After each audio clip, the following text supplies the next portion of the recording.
Hello everyone, welcome to English grammar solution.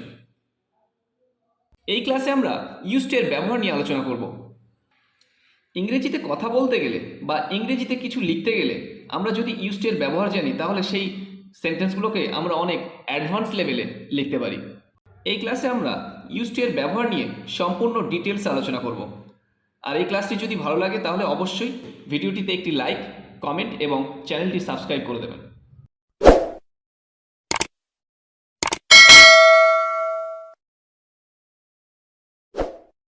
Use to এর ব্যবহার আমরা কোথায় করব? না, অতীতের কোনো অভ্যাস বোঝাতে, অতীতের কোনো অভ্যাসগত কাজ বোঝালে সেক্ষেত্রে আমরা ইউজ টু ব্যবহার করতে পারি। সেক্ষেত্রে আমরা কি করি? Use to plus V1, use টুর সাথে আমরা ভার্বের প্রেজেন্ট ফর্ম ব্যবহার করি। যেমন যদি আমরা কিছু এক্সাম্পল দিই, আমি রোজ সকালে ঘুম থেকে উঠতাম, আমি রোজ সকালে স্কুলে যেতাম, তারা নদীতে মাছ ধরতো, সে রোজ সকাল 7টায় ঘুম থেকে উঠতো।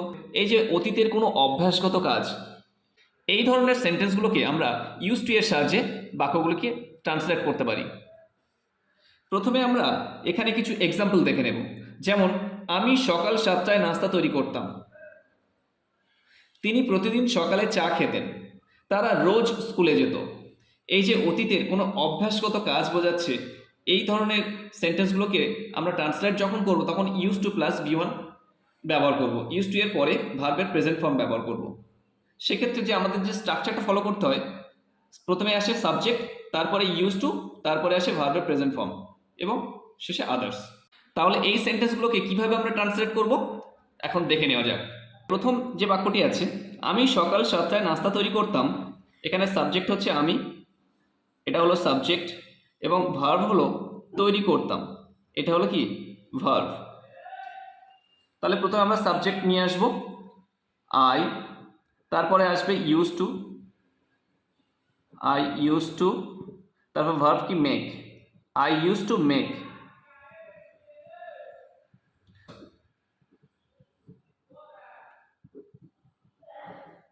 আমি নাস্তা তৈরি করতাম সকাল 7টায়, at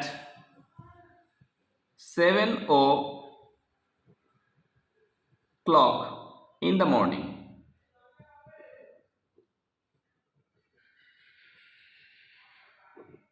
I used to make breakfast at 7 o'clock in the morning. আমি সকাল 7টায় নাস্তা তৈরি করতাম। নেক্সট যে বাক্যটি আছে, তিনি প্রতিদিন সকালে চা খেতেন, এখানে সাবজেক্ট হচ্ছে তিনি, এটা সাবজেক্ট, খেতেনটা verb. He use to, he use to, এই যে চা খাওয়া, চা খাওয়া ইংরেজি আমরা হ্যাভ অথবা টেক ব্যবহার করতে পারি। হি ইউজ টু হ্যাভ, অথবা আমরা টেকও ব্যবহার করতে পারি, take. Tea every morning,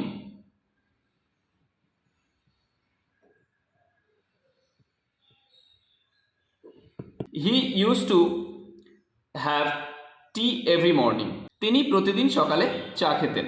next, তারা রোজ স্কুলে যেত, তারা রোজ স্কুলে যেত। দে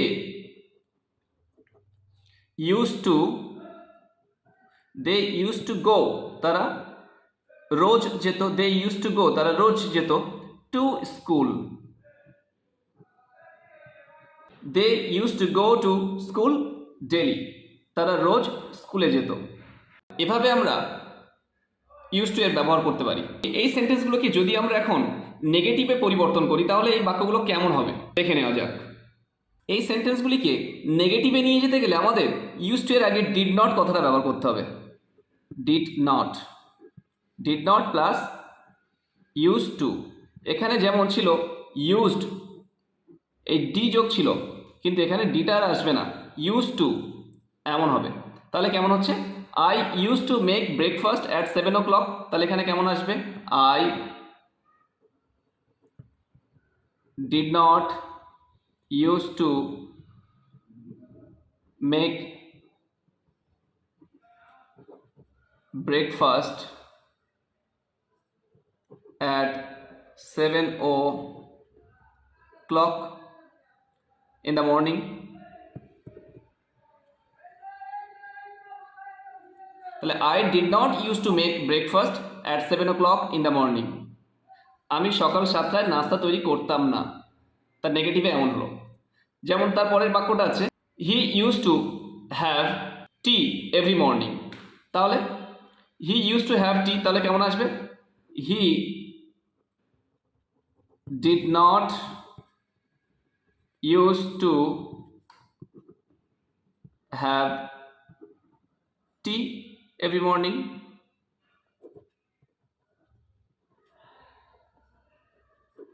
তাহলে he did not use to have tea every morning, তিনি রোজ সকালে চা খেতেন না। Next, they use to go to school daily, তাহলে কেমন আসছে? They did not use to go to school daily. তাহলে এখানে যেহেতু ডিড কথাটা ব্যবহার করা হচ্ছে সেই জন্য ইউজ এখানে ডি কথাটা যুক্ত হয়নি, যেহেতু এখানে পাস্ট টেন্সে দেওয়া আছে অলরেডি, সেজন্য এটাকে পাস্টে আর নিয়ে যাওয়া হয়নি। ইউজ টু এর দ্বিতীয় যে ব্যবহারটি আছে সেটা নিয়ে আমরা এখন আলোচনা করব। বর্তমানে কোনো কাজে অভ্যস্ত বোঝাতে আমরা ভার্বের সঙ্গে আইএনজি যুক্ত করবো। ইউজ টু এর পরে ভার্বের সঙ্গে আইএনজি যুক্ত করি। যেমন আমি নাস্তা বানাতে অভ্যস্ত, তিনি চা খেতে অভ্যস্ত, তারা নদীতে মাছ ধরতে অভ্যস্ত। কোনো কাজে, বর্তমানে কোনো কাজে অভ্যস্ত বোঝাতে আমরা ইউজ টু এর পরে ভার্বের সঙ্গে আইএনজি যুক্ত করি। সেক্ষেত্রে বাক্যগুলো কেমন হয় একটু দেখে নেওয়া যাক। এখানে আমরা সাবজেক্টের পরে বি ভার্ব ইউজ করব। বি ভার্ব অর্থাৎ এখানে আমরা ব্যবহার করব এম, ইজ অথবা আর। এম, ইজ, আর এর যে কোনো একটা ব্যবহার হবে সাবজেক্ট অনুযায়ী। তারপরে ইউজ টু এবং ভার্বের সঙ্গে আইএনজি যুক্ত হবে। তাহলে দেখে নেওয়া যাক ফার্স্ট এক্সাম্পলটি। আমি নাস্তা বানাতে অভ্যস্ত। আই, তারপরে কি আসবে? আয়ের পরে am. I am use to, I am used to making breakfast. আমি নাস্তা বানাতে অভ্যস্ত। নেক্সট, তিনি চা খেতে অভ্যস্ত। He is used to have, তার সাথে যুক্ত হচ্ছে হ্যাভের সঙ্গে ING. Used to having, he is used to having tea. তিনি চা খেতে অভ্যস্ত। He is used to having tea. Next, তারা নদীতে মাছ ধরতে অভ্যস্ত। They are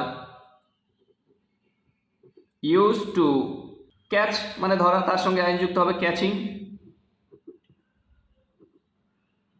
They are used to catching fish. They are used to catching fish in the river.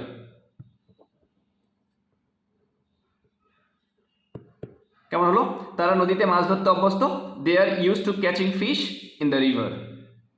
এই যে বাক্যগুলো, এগুলোকে যদি আমরা আবার নেগেটিভে নিয়ে যাই, নেগেটিভে নিয়ে যেতে গেলে কি হবে? নেগেটিভে নিয়ে যেতে গেলে আমাদের not plus use to, not plus use to ব্যবহার করতে হবে। নেগেটিভে নিয়ে যেতে গেলে আমাদের কি করতে হবে? নট প্লাস ইউজ টু ব্যবহার করতে হবে। যেমন I am not, I am not used to making breakfast. I am not used to making breakfast. আমি ব্রেকফাস্ট বানাতে অভ্যস্ত নই। He is used to having tea. তাহলে কেমন আসছে? He is not, শুধু নট ইউজ টু এর আগে নট কথাটা ব্যবহার হবে। He is not use to having tea. They are use to catching fish in the river. They are not use to catching, they are not used to catching fish in the river. They are not used to catching fish in the river. তারা নদীতে মাছ ধরতে অভ্যস্ত নয়। এভাবে আমরা বাংলা সেন্টেন্সকে, বাংলা বাক্যকে ইংরেজিতে ট্রান্সলেট করতে পারি ইউজ টু এর ব্যবহারের সাহায্যে।